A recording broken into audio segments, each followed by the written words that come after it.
Good Hello. afternoon. Hi. Welcome back to Yes. Passionate World Radio Network, The World in Your Hands, and Cool Your Heels with Lillian on AMFM247.com. And this afternoon we have a very special guest from Auburn University.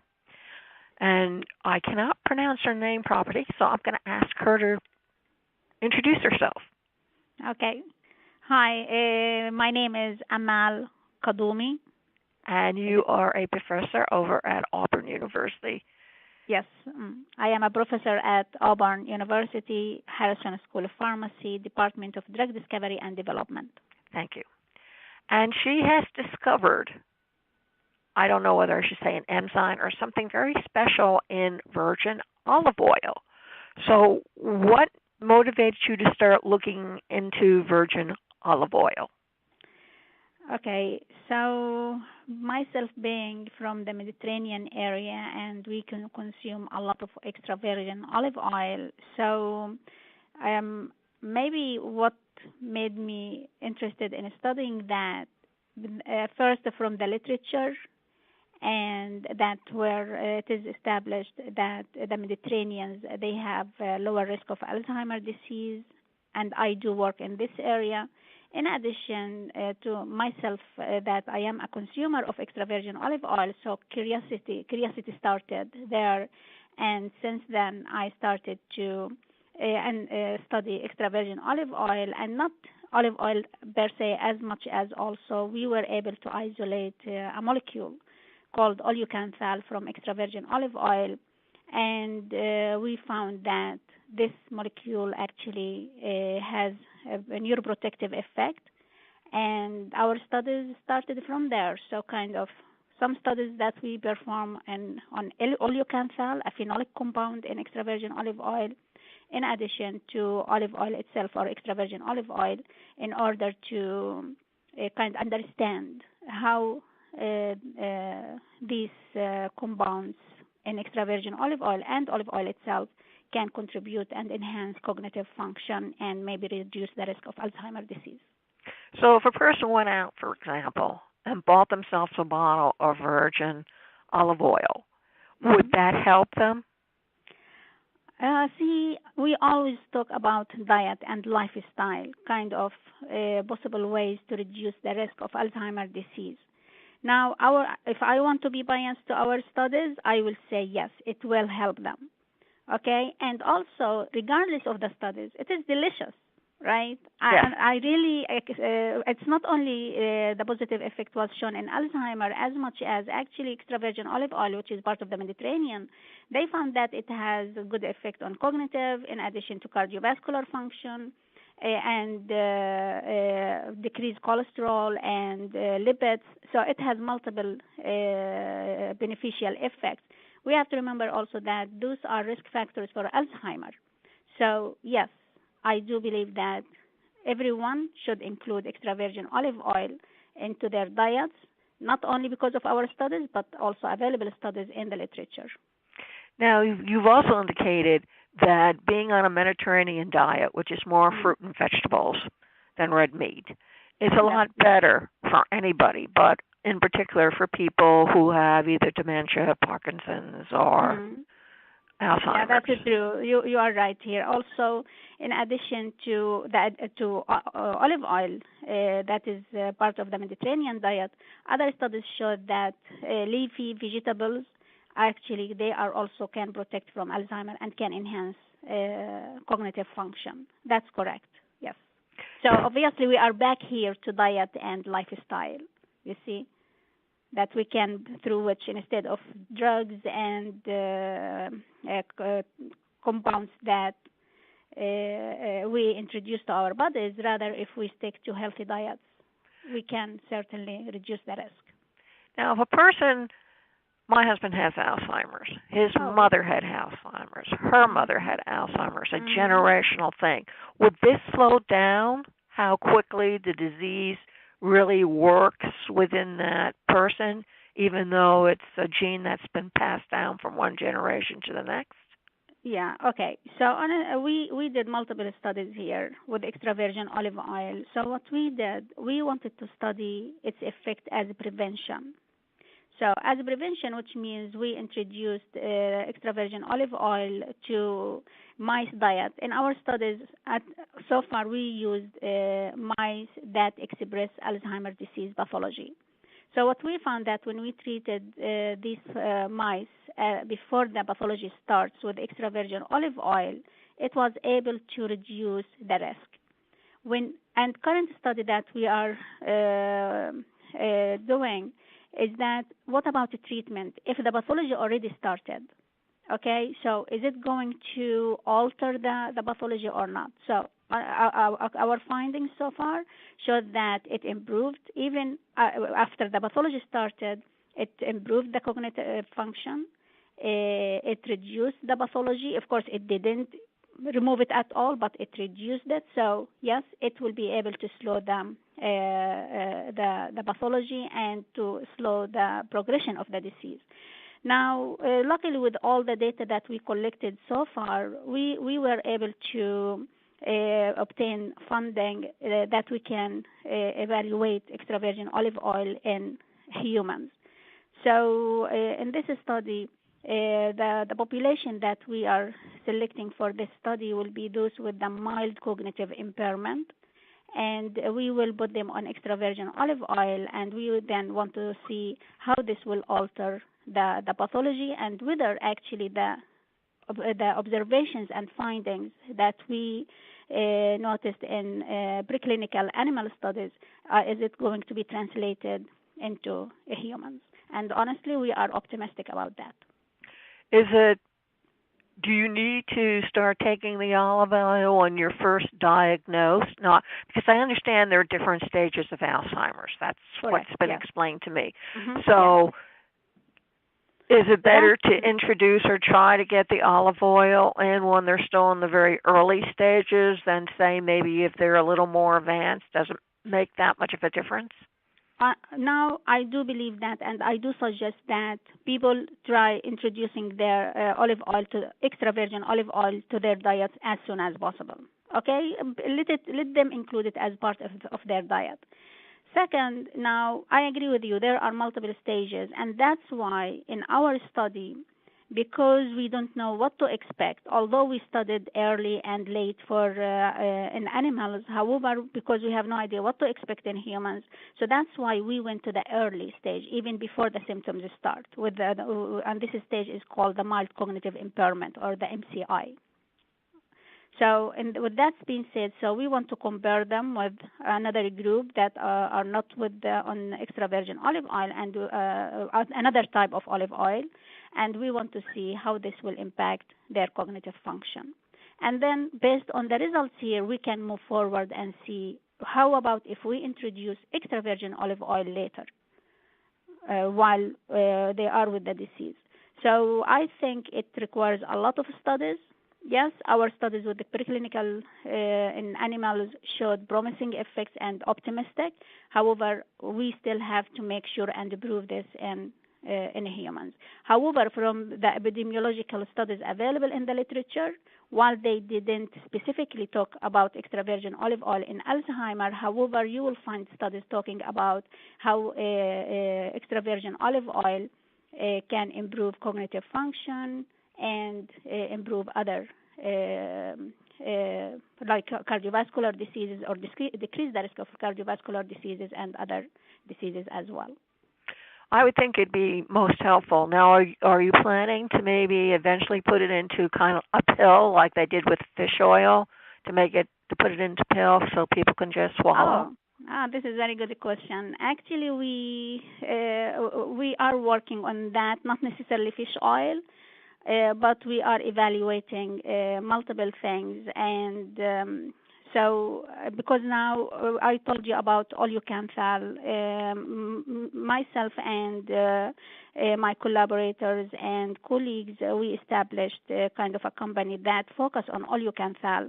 And the idea here that we are looking to further investigate it and develop it as a therapy or dietary supplement, whatever it is that can be that can help to reduce the risk of Alzheimer or slow the progression. So this is one of the approaches. However, we are also looking at phenolic compounds in extra virgin olive oil as another approach. So there are multiple ideas. However, when it comes to combination, certainly, when we talk about natural products, this doesn't mean that everything is safe at whatever amount is being taken. So we need multiple studies first to confirm what is the dose, the safe dose, and whether combination with other molecules is safe or not. So this will come later, of course, and we are pursuing this direction as well. Now, with the diet, I'm curious, are there certain foods that people with Alzheimer's or dementia or Parkinson's, are there certain foods that they really need to avoid that would make things worse for them? Yeah, this is a difficult question, and I don't think I will be able to answer it accurately, but according to my readings and common sense also, of course, we need to reduce high-fat diet, because high-fat diet can affect the heart function. Right. So, and remember that the whole body is connected together. Now, some of the risk factors of Alzheimer are vascular diseases, such as heart diseases. So, of course, all those diets that should not be included for to minimize the effect of heart diseases. Diabetes is also associated with Alzheimer. They are very well linked together. So diets that are recommended to remove or eliminate for patients with diabetes, with heart diseases, and maybe high cholesterol also, and others should be also considered for Alzheimer, because they are really related to each other. Yeah. Oh, I know that. I mean, people haven't really taken care of their teeth, and I never realized that what was going on inside your mouth also could affect your general health and lead to a heart attack or to a kidney failure, because people did not make this type of connection. Very good point. In addition, now maybe everyone is reading and aware of the gut microbiota, right? And how what enters the gut affects the brain. So obviously this is another area, and that's why what we eat is what we get. So I think very important to be careful and to consider our diets. Yeah, I think that's very interesting. Now, I'm just kind of curious, why would not fish oil be up there as well? What do you mean up there? I mean, in terms of trying to be using with connection with Alzheimer's, yeah. Oh, yeah, fish oil, there are multiple studies. It is already established. And we know that, however, maybe the problem here that when it comes to clinical studies, you will find that all these things fail. Now, why is that? There are multiple factors. But this doesn't mean that they are not good. Rather, maybe we need more controlled studies. Maybe we need to study these, either fish oil or any other oil or any other diet, before the symptoms start to appear. Makes sense, kind of a prevention approach rather than a treatment. Now, when we talk about a treatment, honestly, for Alzheimer to talk about a treatment at this point, it could be very difficult. Rather, we have to prevent it from happening, and also maybe we can slow it down. And diet can play an important role on that. I would think people would the scientists would be interested in gene therapy, where they can actually manipulate the genes. Yes, exactly. And that's what we want to see. That's what maybe the future will show us. And there are a few studies that came out, not in Alzheimer, but they showed that with the stem cells and other maybe gene therapy, that they were able to kind of regrow the neurons. So maybe we will see this direction in the future. And if it happened, yes, we can talk about the treatment in this case. I'd be curious. One of the people my husband saw was a neurologist. And she suggested that if he got involved in a new type of activity or something that really stimulates his brain, that he can actually regrow a new path inside his brain to almost like go around the Alzheimer's. And so he's involved with a miniature world, and he's been working on it, I guess, for a month or two, and he seems a lot more focused. That's great. Yeah. And he's able to do some things that he wasn't able to do a month ago. I believe that, really. I do believe that, because the brain requires activity. So when you challenge it, you will allow for all this to happen. I believe it. So the Alzheimer's then what? Just eats away at the brain, or is it like a dark mass that sort of lives there? It's a very complex disease. Now, it started with two hypotheses that is related to plaques like beta amyloid or tangles that are caused by tau phosphorylation, but it is beyond that, and it's not that simple with the depositions in the brain. Rather, it is complex, and it is associated with multiple kind of pathologies and hallmarks. You will find inflammation is there. You will find some ion levels in the brains are kind of disrupted, like calcium levels. You will find it should be in certain levels that now it is kind of more increasing to higher levels that can result in also contribute to the pathology. It is related to the blood-brain barrier that protect the brain actually is also disrupted, so the brain will lose its, so it will, what enters the brain and leaves the brain is not well controlled. Remember, the brain should be maintained in a condition that is protected, and that protection comes from the blood-brain barrier, and if this is a disruption there, this means brain homeostasis is disrupted, and this can also increase and lead or increase the risk of Alzheimer's disease. So I will not say it is one thing or two things. It is beyond that. It is more complex than that. That multiple pathologies are in the brains of Alzheimer. So it's almost saying that if you can grow new neurons or new pathways, then you can actually skirt the area, and these new neurons or pathways will not become affected as the disease progresses.